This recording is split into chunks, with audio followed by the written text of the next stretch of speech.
many mass murder sites did you visit together, very briefly, and which ones?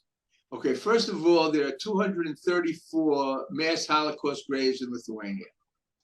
We visited 35 sites of mass murder in Lithuania and 5 sites in Belarus, because a Lithuanian auxiliary police unit, the 12th Battalion, was sent on October 6, 1941 to Belarus to carry out the mass murder of Jewish communities in that country.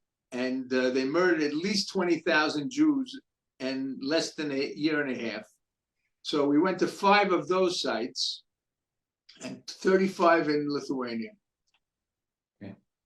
As an example, the great Jewish community of Kovno. What happened to the Jews of Kovno during the war? Well, what happened to the Jews of Kovno was typical of the Jewish communities in the large cities. In other words, in the Shtetlach, there were 220 Jewish communities in Lithuania prior to the Shoah. Most of the Jews in the small towns were already murdered during the first 6 months of the Nazi invasion.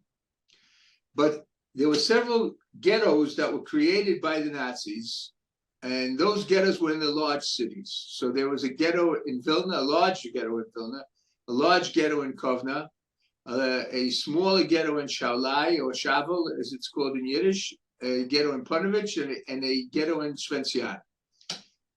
Elsewhere, the only Jews that were alive were Jews who were in hiding, many of whom, unfortunately, were caught by the Nazis and their helpers and murdered by them.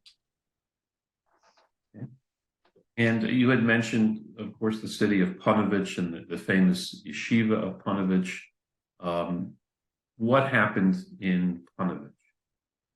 What happened in Ponevezh was what happened everywhere else. In other words, there were 7,000 Jews who were living in Ponevezh before the war, and Ruta's aunt's husband was actually the police chief in Ponevezh until the end of August, during which time a large percentage of those Jews were already murdered. He actually resigned at the end of August 1941. It's not clear exactly why. I mean, I don't think it's because he had any sympathy for the Jews or anything of the sort. But he later ran away to America, fleeing the communists for fear that he would be put on trial by the communists, which was a likely scenario. But he died 1 year before the Office of Special Investigations of the U.S. Justice Department was created. And that office was created in order to deal with the cases of Nazis who had emigrated under false pretenses to the United States. And the irony of the story is that I worked for them from 1980 to 1986 in Israel as the sole researcher, their sole researcher. And I helped find many witnesses for trials of Lithuanians.